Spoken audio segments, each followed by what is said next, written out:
Hey, everybody, and welcome to another action-packed edition of the OverMark podcast. We're your hosts, TJ and Dave, and today we're going to be talking about Raw, a little bit of news, and some gaming. You know, we said we were going to branch out and talk about a little bit different stuff, so this is going to be it. But check it out. You don't want to miss it. And like always, subscribe to our social media. Check it out. You know, whatever, at OverMark ENT, all that stuff. Chances are, if it's out there, we've got it. And off the bat, you might have noticed that we're on video now. So here we are. We're doing our thing. That's Dave over there, and this is TJ over here. So if the little animations that we got matched up, then you already had an idea of what we look like in an animated form. So we're going to jump right into it. It's WWE Raw. We had an attendance, which were tickets distributed, which was a sellout of 13,406. So, excuse me, for what everybody wanting to talk about them not doing nearly as well as they were, or that they're like in some kind of slump. The shows aren't as good as they were, but I mean, they're not in a slump. They're fucking selling these tickets out. And if they're holding this in the middle of summer, which is, I mean, I know it's getting close to SummerSlam, but the summer is always their down period, I feel like, because people are outside doing shit. There's just more options of stuff to do. And they're going to kill it at this WrestleMania season, if this is what their down season looks like. But the real down season is after SummerSlam too, by the way. But I'm just saying they've been doing steady. So it was in the Toyota Center, Houston, Texas. And then we start right off with CM Punk, and he wants some gold, actually, I think. Oh, wow. Yeah, and Gunther wants a hospital bill. So CM Punk walks out to a hero's welcome in Houston. Loud chants, real motion, and the man delivers a passionate promo. Says he's got two goals: to main event WrestleMania, check, and win a world championship. I guess that one's still loading. But he puts Gunther over big time, calls him one of the best in the world, then reminds everyone he's the best in the world. Says he can't promise a win, but he promises to leave it all in the ring. Look, if you didn't get chills, you've got no soul, and probably cheer for Bronson Reed. I don't know. Bronson Reed looks like he should be called Bronson Cheese. He's looking rough.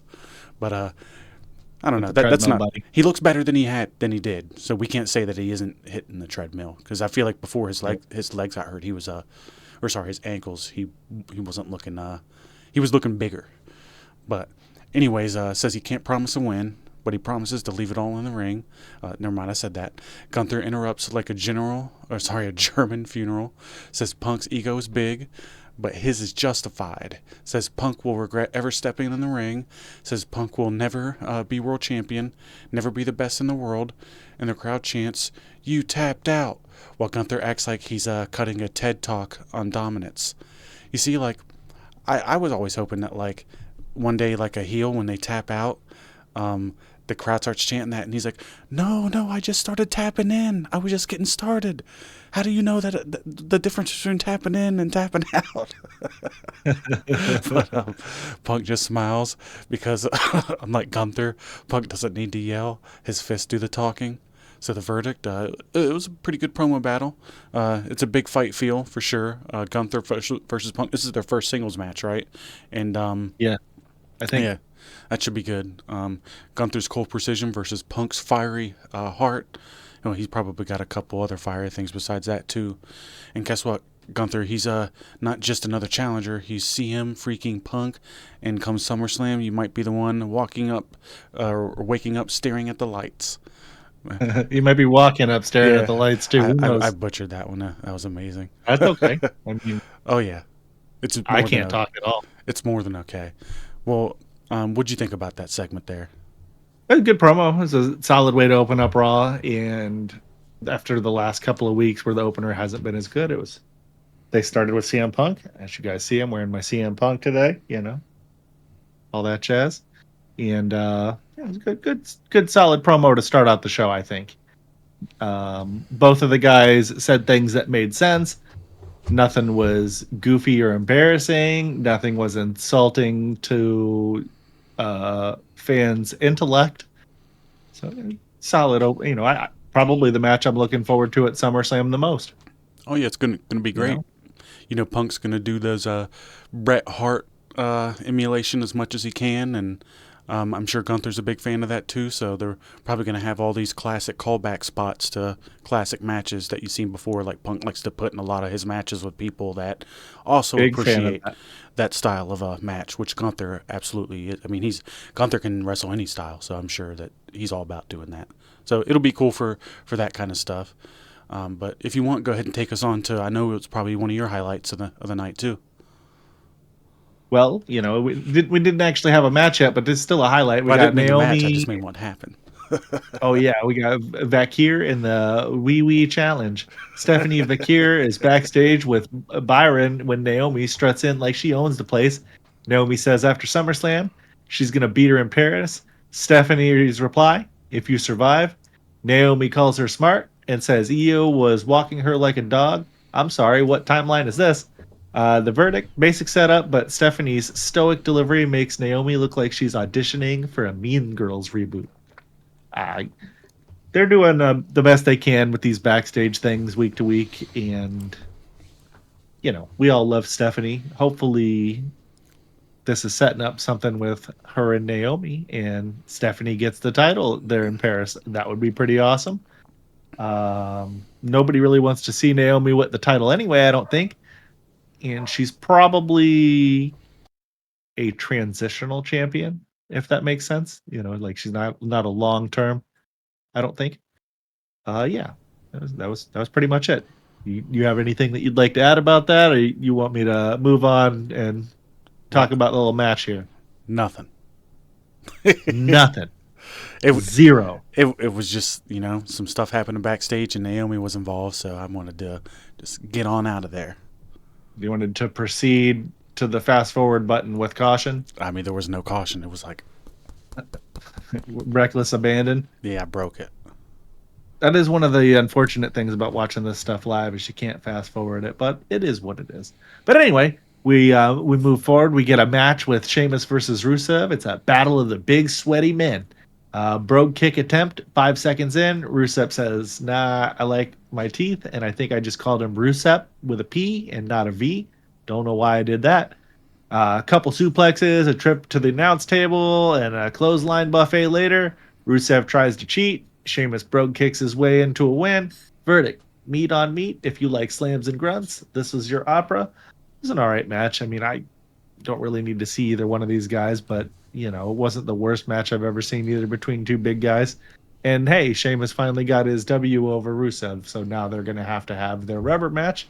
1-on-1. Probably see that at SummerSlam. They got 2 nights worth of shit to fill, and I think they've only announced like 6 matches so far, so who knows? What'd you think? It was an okay match. I mean, what you expect. Very similar to the last one. You just, beat the shit out of each other, and the crowd wasn't into it. But I feel like by the end they were. And that's really about all I got to add. Let me yell at these dogs real quick, too. Oh boy, he's going to get him. All right. So, not much to really add to that. It was an all right match. Yeah, you'll have to deal with the dogs, guys.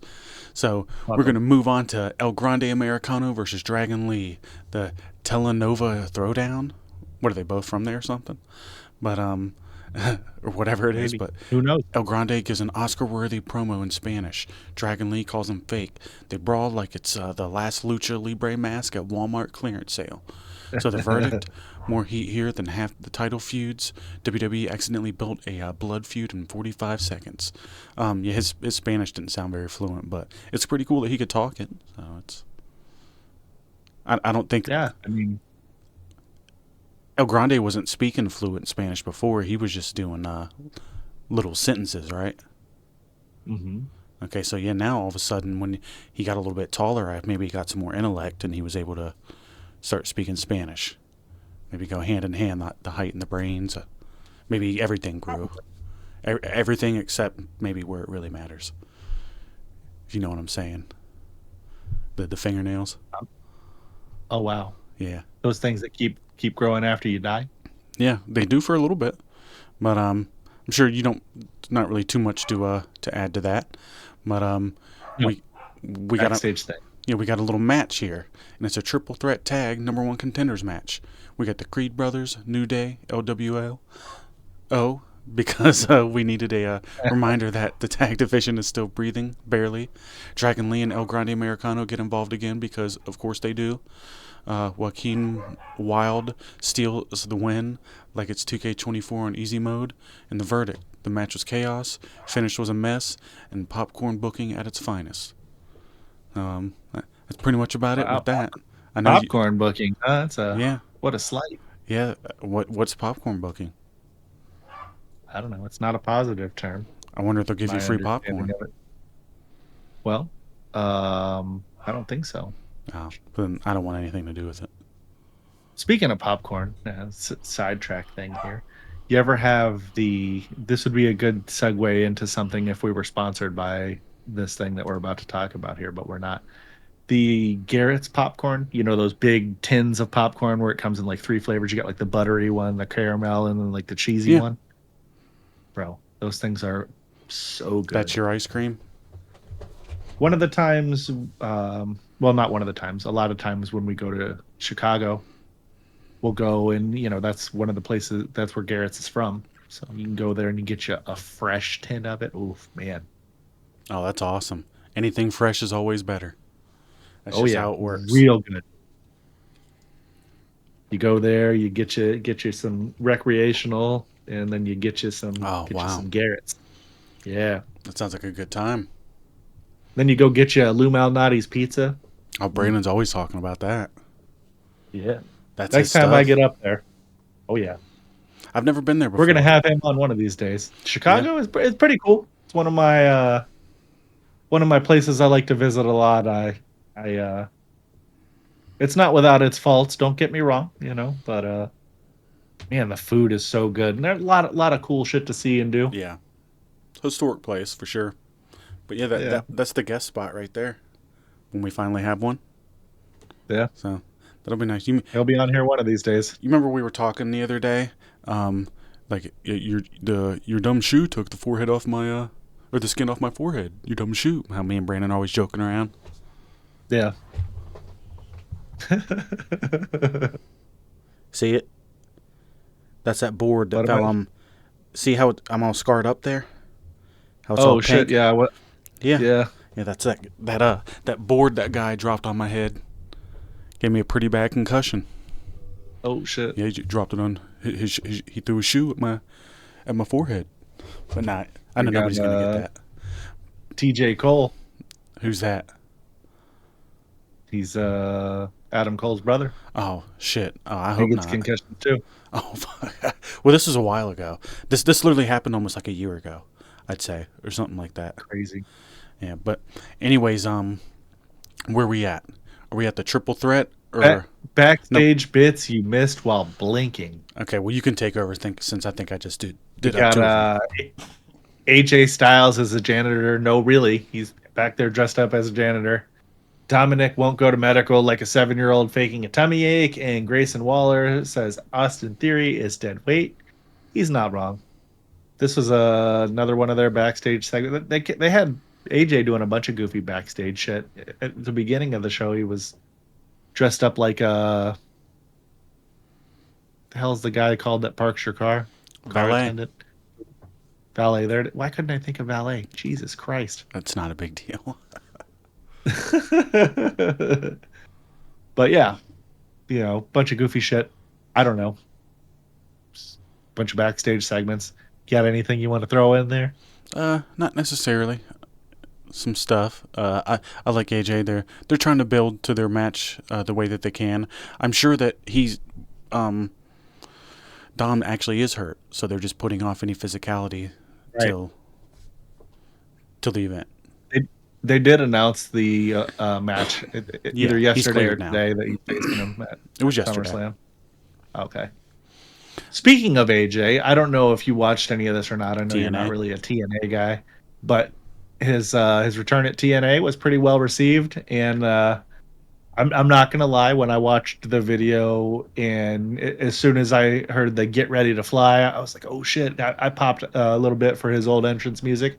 I was a big AJ Styles fan when he was in TNA. He carried that brand hard, and they had like an all-star roster of Hall of Famers from the WWE and WCW at the time. So He was the man.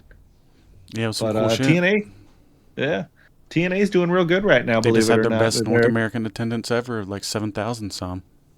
Yep, the pay per view looked real good on TV. They sold it out. They are looking to probably be working that new TV deal here soon. We haven't got any new news on it yet, but I think it's looking up from the little goofy stuff I've been hearing on different shows and blogs and whatnot. So yeah, we might have a real number 3 here soon.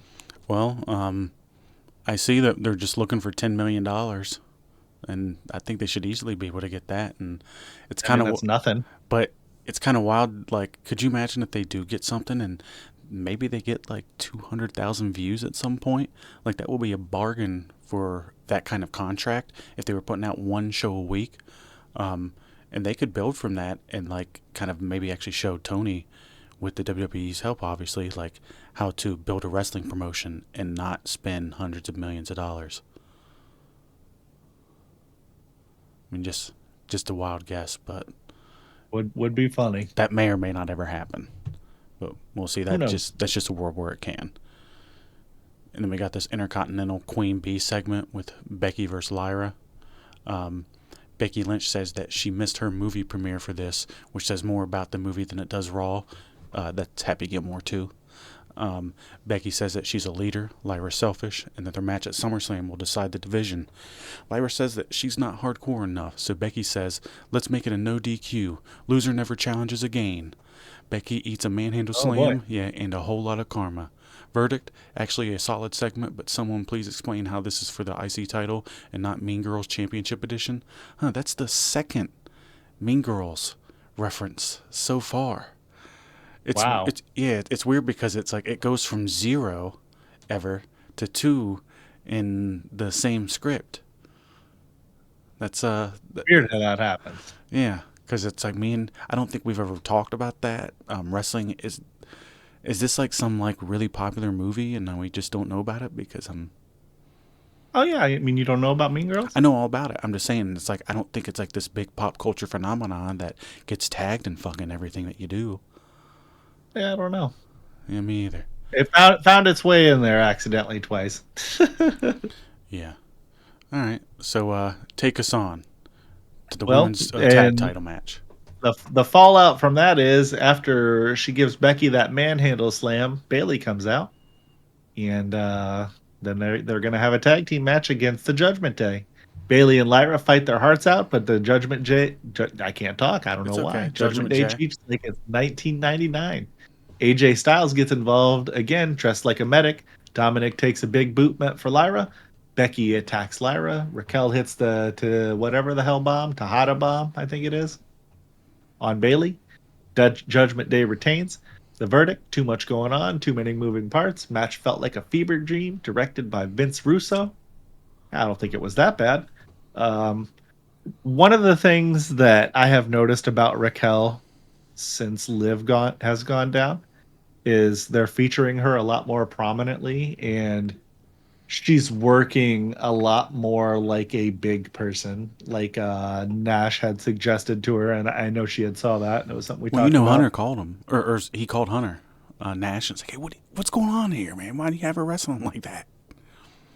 Yeah, he probably did. He's like, oh man, have her work big. And ever since she's been working big, man, she's been doing great. Yeah. And it's funny she's looking good because they got Jade there, and like I think she's fucking way better in ring than Jade is. So I mean, 100%. You know, you tell me what's going on there.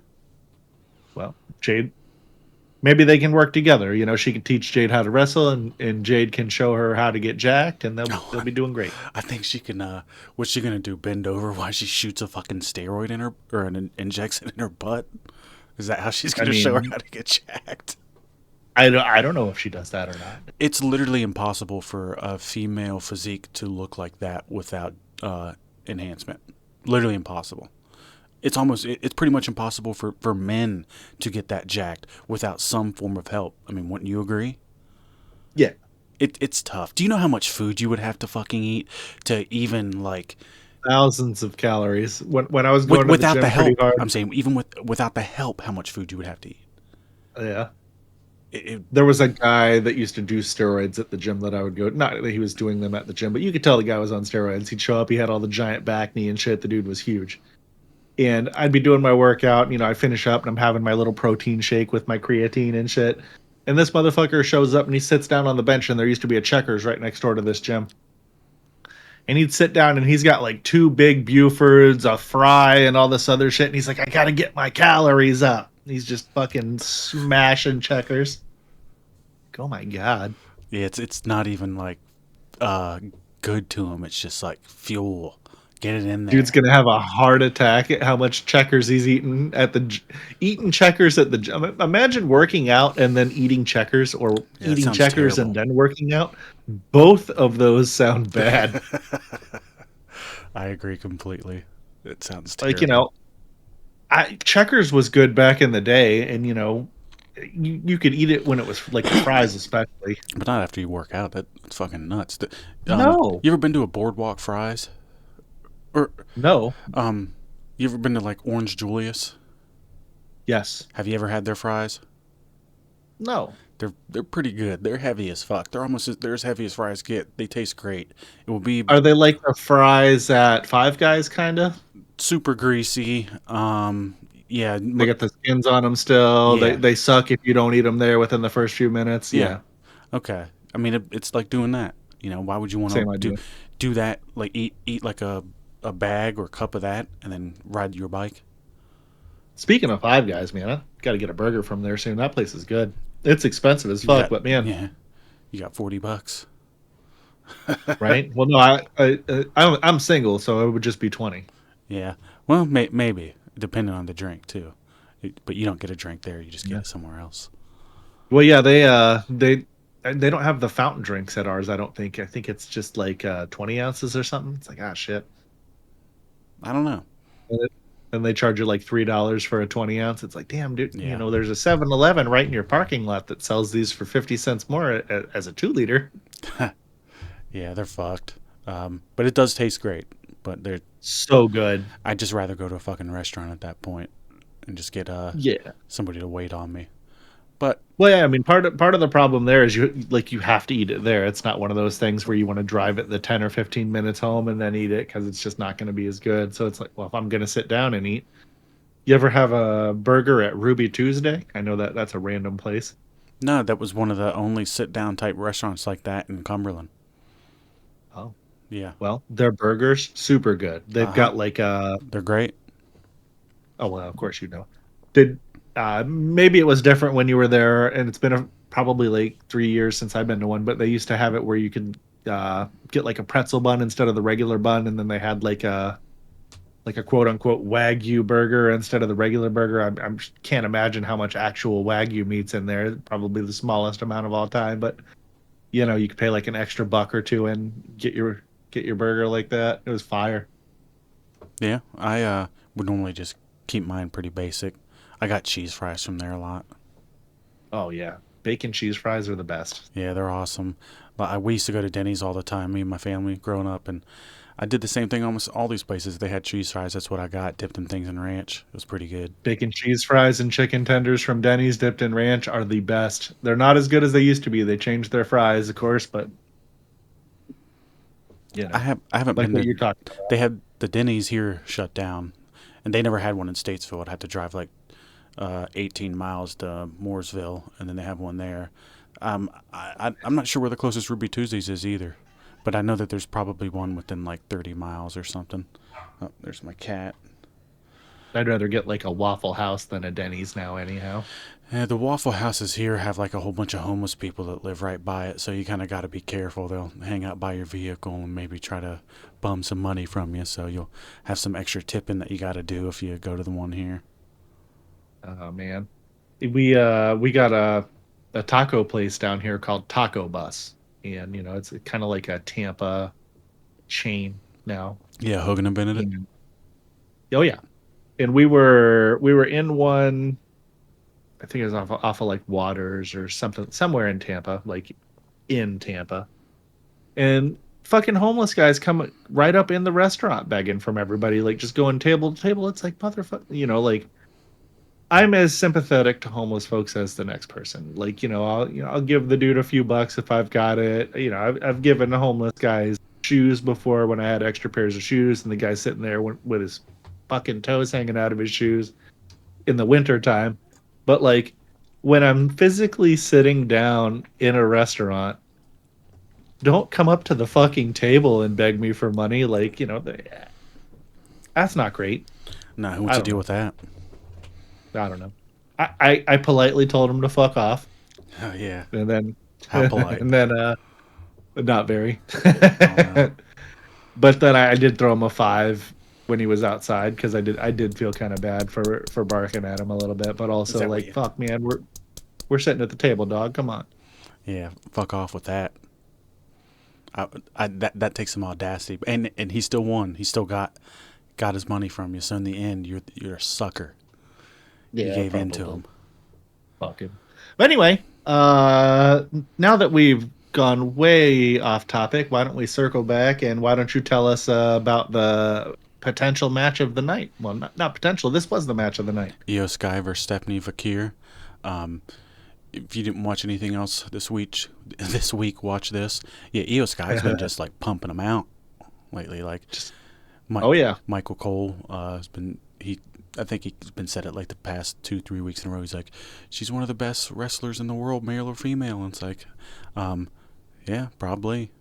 She's legitimately wrestling some of the best matches on TV while doing in-ring psychology, still doing the high spots. But it's like their grappling and their counters and stuff were so tight.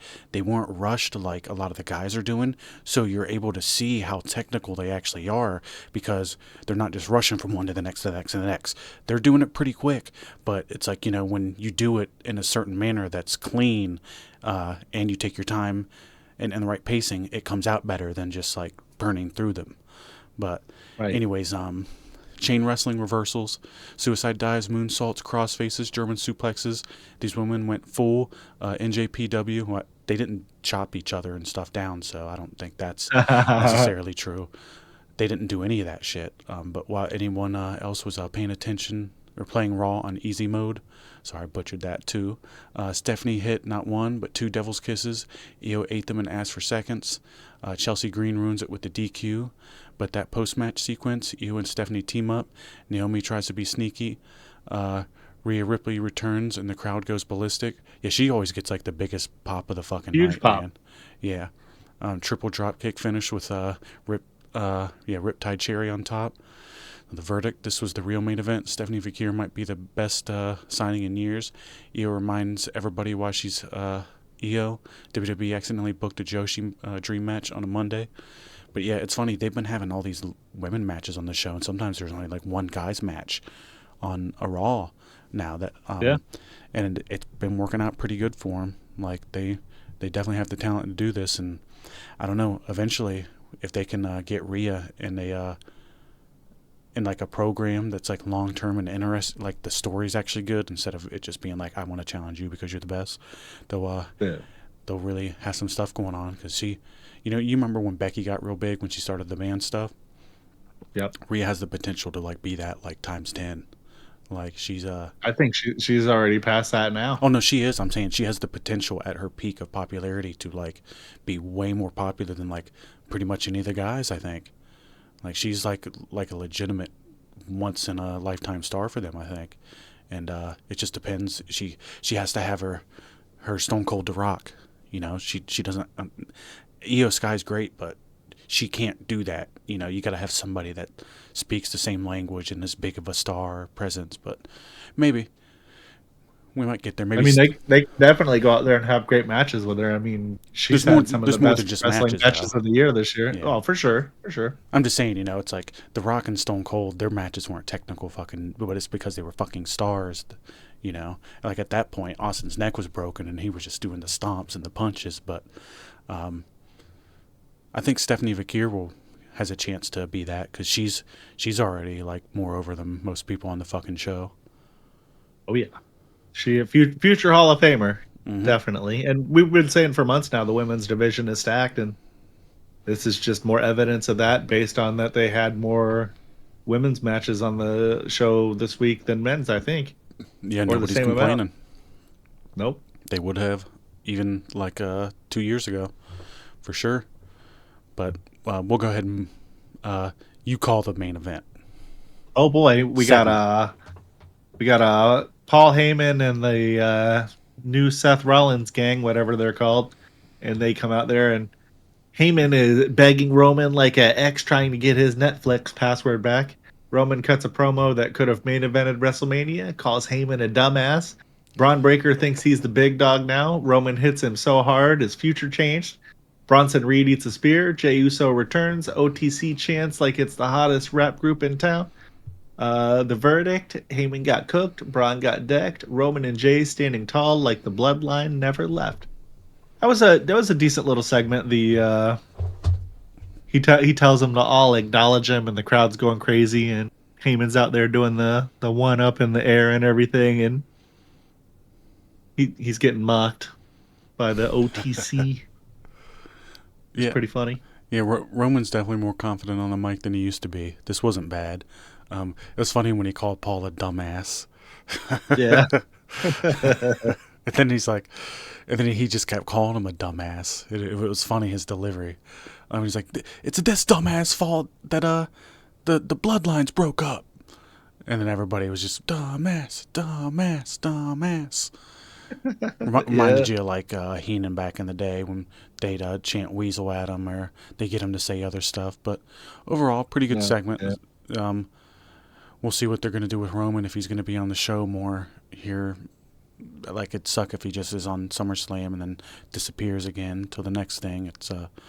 I like seeing him on the show. It's a big deal, and I understand you don't have him on every one, but you got to have him on more than just like 3 every like 5 months. Yeah. It does give him that big attraction feeling, at least. Yeah. Well, I'd like to big attract him just a little bit more. Not too much more. For sure. But all right. So what are our closing thoughts here? Oh.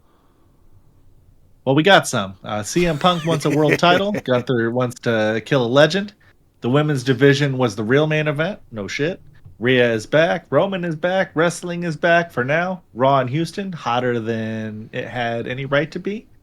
We got I don't know I don't think I give the show a 9 to 10, but this here says OverMark rating 9 to 10. That's the match.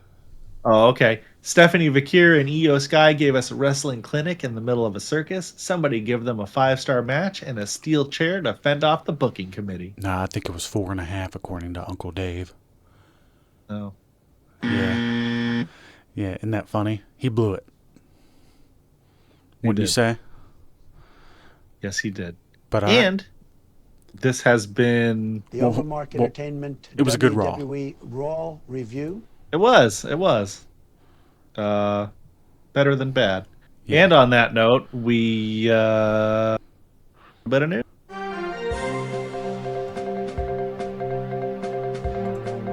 And I got news for you. Oh, do you? I do. What is it? Why don't you tell us about this, and then I'll lead us into the next one. Okay. So, Drew McIntyre calls out Travis Scott.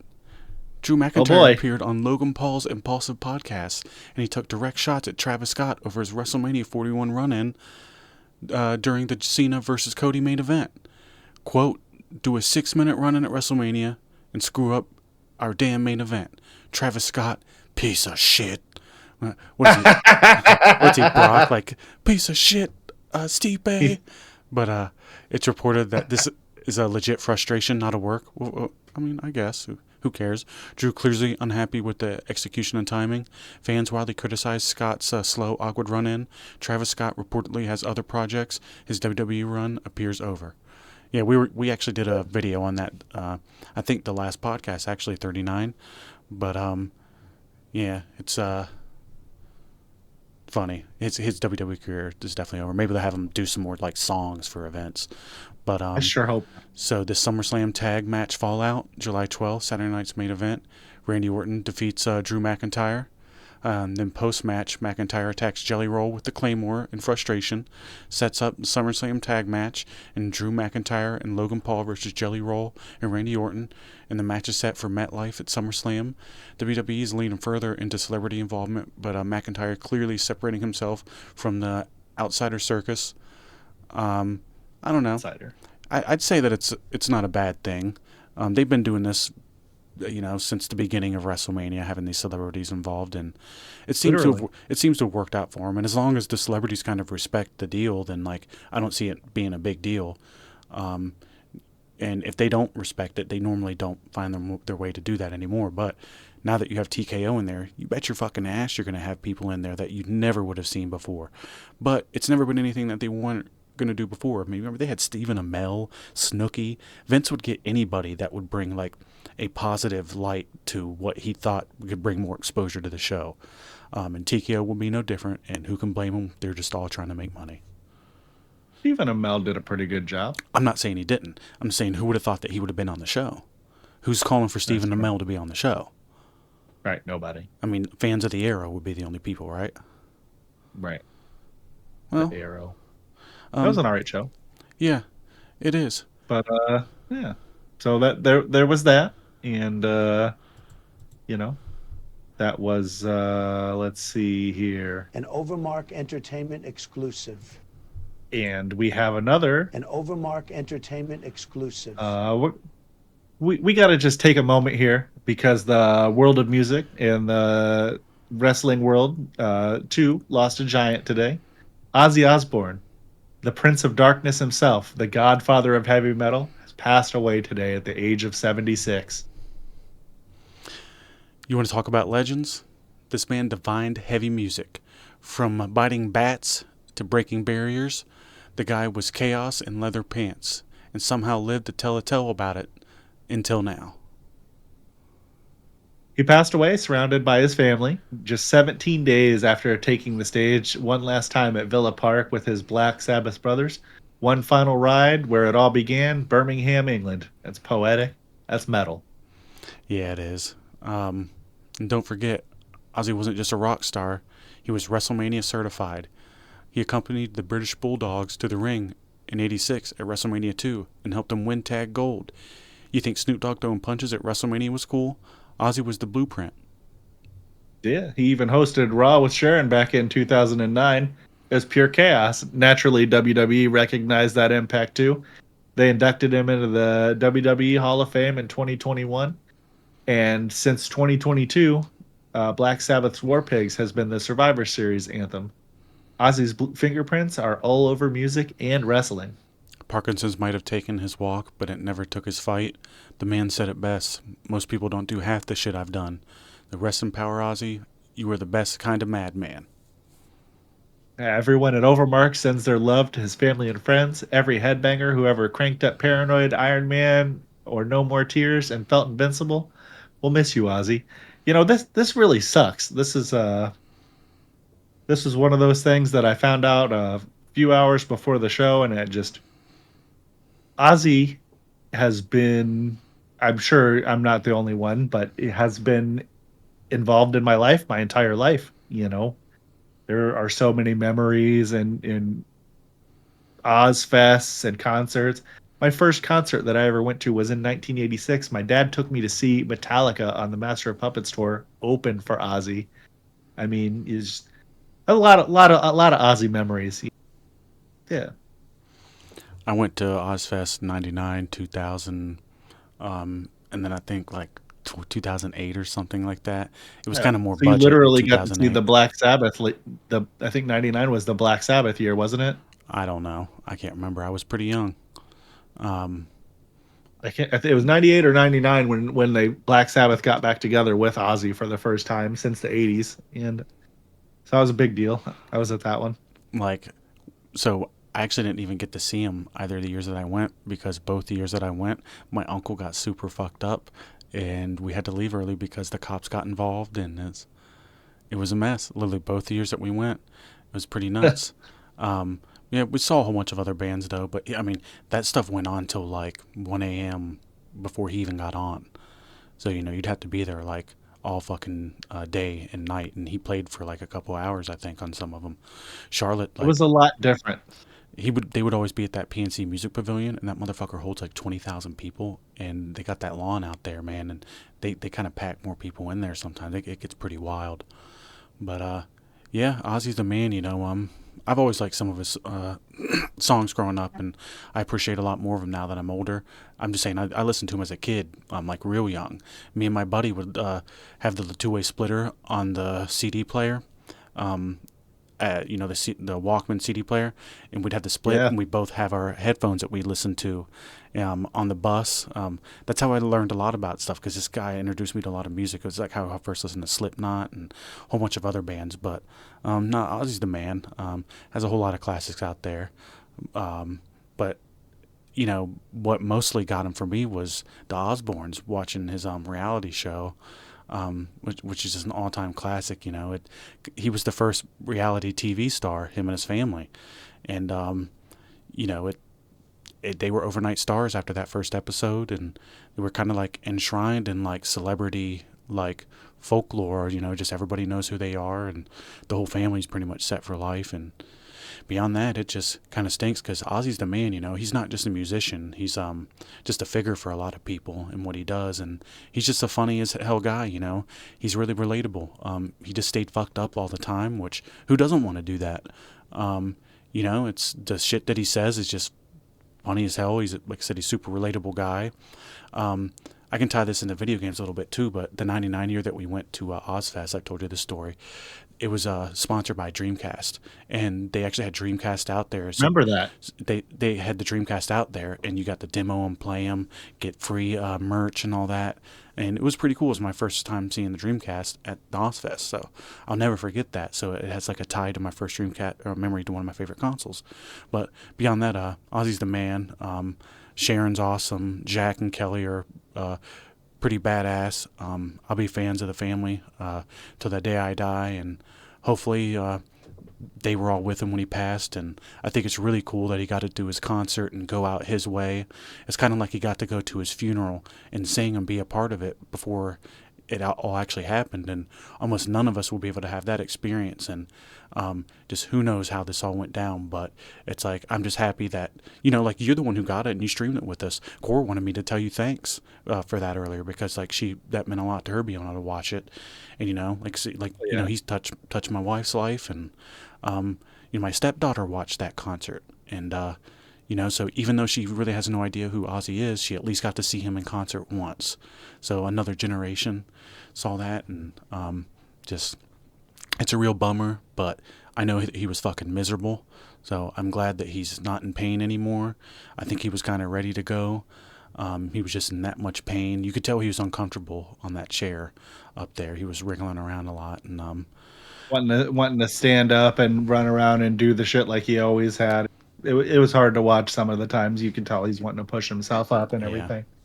But I don't know. I don't want to keep droning on. Ozzy's the man. We're gonna miss you, and take us on out of this one, love. Dave. Well, we'll wrap that on up. You know, that has been An OverMark Entertainment exclusive. and we're gonna keep the exclusive rolling with another. An OverMark Entertainment exclusive. And we got a segment here that TJ and I teased a little bit, and it's not going to be a very long one or anything. But we talked about that. We were going to maybe start talking about some video games a little bit more, and something happened in the realm of video games for some of our friends out there that maybe like to game. And that was yesterday, July 21st, World of Warcraft Mists of Pandaria Classic launched. And I got on there a little bit, and I leveled some. The Blizzard's time machine continues back to 2012, when pandas ruled and dailies ruined lives. I think people hated those dailies, but like I was saying, I already started playing. I dipped in for a few hours. It still hits. I leveled a little bit. DJ hasn't logged in yet. I'm trying to convince him that, you know, maybe he will. Maybe he probably won't, but you never know. We both played the original mop back in 2012, so a bit of nostalgia there. Even though by the time that mop was coming out, you know, it wasn't quite the 60, 70, or 80 version everybody, really clamored for when it came to Classic. But you never know. Maybe there's some possibility of some Overmark PvP streams or some Dungeon and Raid streams. If we decide that we're going to play this, I don't know. Well, I play a Warrior, and man, Warriors are slapping right now. Real strong. And, I've been a brown boy for life. So pretty easy thing for me to just instantly do. Um, what do you think about this, TJ? You think that you're gonna give it a try? I know you keep shooting me down every time that I bring it up, but I think maybe I'm wearing you down a little bit. Well, I think about the raid content, and the first tier raid content is just nothing that I could do. Even the second tier, I don't like Throne of Thunder very much. Siege of Orgrimmar, that's fun, but it's hard as fuck, and you wipe a lot. So it's like, I guess PvP wouldn't be that bad, and I feel like PvP is more balanced than it probably is in other expansions. But I don't know, it kind of sucks because like some of the stuff that you get from that you need in PvP is in PvE. I think maybe it's not that way in that still, but I don't know. Maybe down the road, but I just got so much stuff that I'm doing right now. We got this, and I got all this other video game stuff pull me in different directions. But I can talk about this right now. So, me and Dave actually played the original vanilla World of Warcraft since launch back in the day, and we played every expansion. But the more recent ones we haven't really dived in and like played like we usually would. Dave's done them more than I have, but I feel like I kind of stopped around like BFA, somewhere around there. Maybe Legion, because I didn't get all of that in. But we've done like the highest level rating back in the day, and then when we came back for Classic, Dave jumped in with the people that I played with, so he joined Gaia. So I was a part of the Gaia guild, and then Dave joined us and became a part of the officer team. And we stopped raiding in Classic because Cataclysm just kind of, it was tough and people got burnt out and all that. But I was a scarab lord in Classic, and Dave was a GM, and we fucked everybody up, and we pretty much did whatever we wanted in World PvP. Nobody could do anything against us. It was a lot of fun. Like, if anybody messed with us, we just shut them down for as long as we wanted. And I was the main tank in Nax, and I had a lot of fun. Classic was fun. TBC, fun. I switched to Ret in that, but TBC wasn't as fun, but it was still fun. Wrath, fun, but definitely not as fun. Maybe I'll look forward to redoing Classic one day when everybody's ready to jump in and not be as burnt out and we all have our break. But yeah, WoW's definitely something that's ingrained in my and Dave's DNA. It's like muscle memory. We could do the rotations till the day we die probably, and I definitely appreciate WoW because WoW's how me and Dave met. WoW's how like me and a lot of my best friends have met and still communicate to this day, like on Discord. Like our buddy Brandon that we talk about, he'll be on here one day. We'll get him in that middle slot right here. But yeah, if you ever thought about checking it out, WoW's still the best MMO in the world. It's if you ever want to play a fun game, it's jump on in. There's pretty much any way to play. You want to do hell of a time investment. Even the more casual version of retail is still quite a bit. I've been fucking off on there too. They have that mount event in right now where they have buffed all of the things. Yep. Like plus 5%, and man, I've been getting a lot of stuff. I got Mim's head, a bunch of different Drake mounts I didn't have. There's definitely some that are still evading me, and I'm not trying as hard as what some people would, but you can't just I can't just throw myself at it like I used to. Yeah, then that's the problem with me. It's like if I can't do it all, I don't want to do it at all. I just it's the time commitment sucks too, but I really thought that when they did the Classic refresh that I might have even jumped in them, but maybe the next time they do a round of that I will or something, because that's really the only thing I have interest in doing. But I wouldn't want to tank. I think the way to go there would be like mages or something. So like maybe if that's something you'd be interested in, we could pick like a combo that would like really fuck shit up in World PvP. So we could just like raid some on that and then go and use that gear and then destroy people with that combo. It'd be pretty fun. Yeah, it would. Classic Plus might be a good time. When's that happening? They haven't announced it yet. So Really, it's a we thing just people are know talking that about? yeah, it is for sure going to happen. We just don't have a concrete release date yet, and they sent out the surveys and all that stuff, and they're just minimal information about it as of now. But more will come. Oh, the survey's the And people guarantee. eat it up. Anytime Yep. they do a survey, it's happening. So what would that entail? Like, I don't understand. I'm not quite sure, to be honest with you. I know, and obviously, what they do in China is different than what they're going to do here. But over in China, NetEase is doing a version of like a Classic Plus where it's all level 80. Like so, like the level 60 raids and the level 70 raids are scaled up to level 80, and you prog, from MC through the 60 raids, through the 70 raids to the 80 raids. You know what I'm saying? I don't think that's what I want. There are other stuff that they're doing. I'm not exactly sure with how all it's going to work, but I'd want to do and again, that's just NetEase. I'd want to do the canceled WoW stuff and have the raids go on plus Nax. So you start off and everything's the same, but then there's a raid tier after Nax, like the Scarlet Monastery raid, and then after that, it jumps up Karazhan, shit like that. yeah. And then remember the Outlands was actually going to be in Classic or in Vanilla anyways, so they could do the Outland stuff and we could raid whatever they were going to initially put in that raid. Hyjal was a thing. There's all kinds of stuff that they could do. But The battle for Ashara 40 on 40 battleground that we never got. yeah, and if they really wanted to, they could take the original raids like MC and all that, and you wouldn't have to make them hard, but at least just switch them up a little bit that way, and make them so they're not as grindy, and that's a part of the game that you get through, but it's not like too terrible. And then the main events like the new content.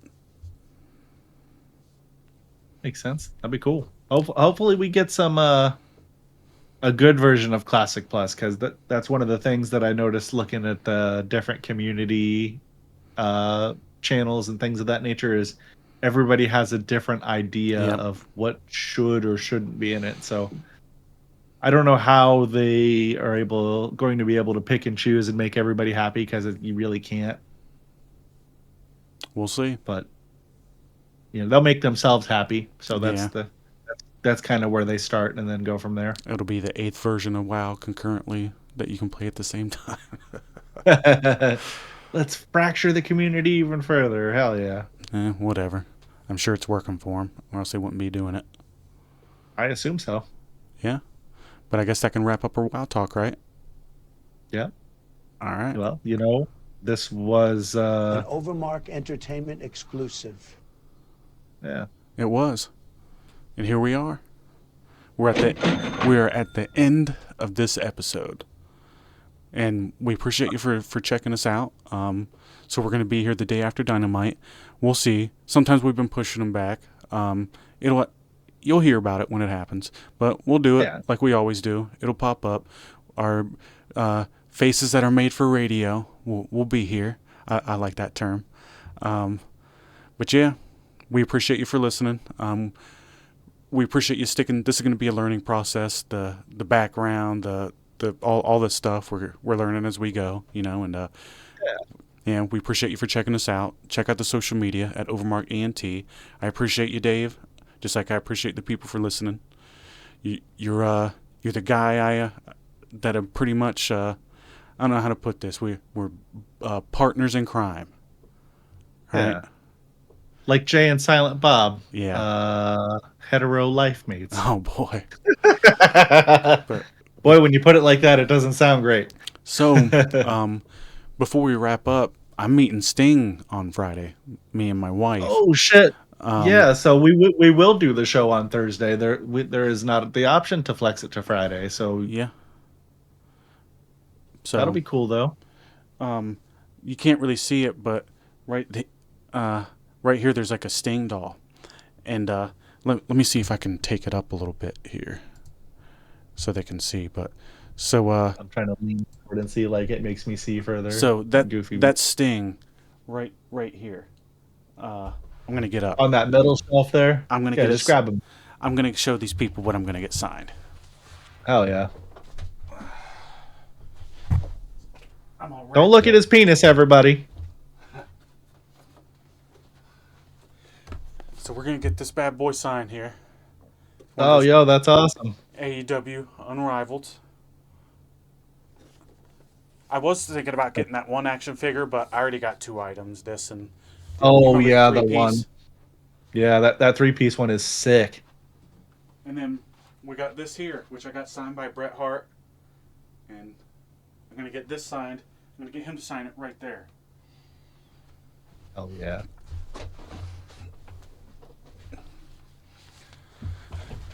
But yeah, so that's the plan there. Let me run this back down so we're the same. But yeah, beyond that, you got anything you want to say before we wrap it up? No. It was pretty cool show. I enjoyed talking with you. It's weird getting used to being on camera. It was Most cool. of the We're time hanging out. I have the other shit up where I don't even see the camera. I think if I see it, I'll think about it too much. You know, I don't know. I'm sure that's probably one of the things that other people do. They trick themselves into not thinking about it until they get to the point where they're just not thinking about it. Yeah. It's like Ricky Bobby, you know, in Talladega Nights. He's like, I'm not quite sure what to do with my hands. Or it's not even that. Like the think about it thing you just said. How Ricky was like, how can you be guilty of something if you don't even know that it's illegal? Yeah. I know that's not exactly the same, but it's funny. He's like, yeah, paraphrasing. I forget exactly what he says. He says something like, he's like, I don't know. I have to look it up. We'll get back to you on the fucking next one on that. I blew it. But we're going to sign up out of here. Thanks for listening to us, guys, and we'll see you next time. See you guys next time.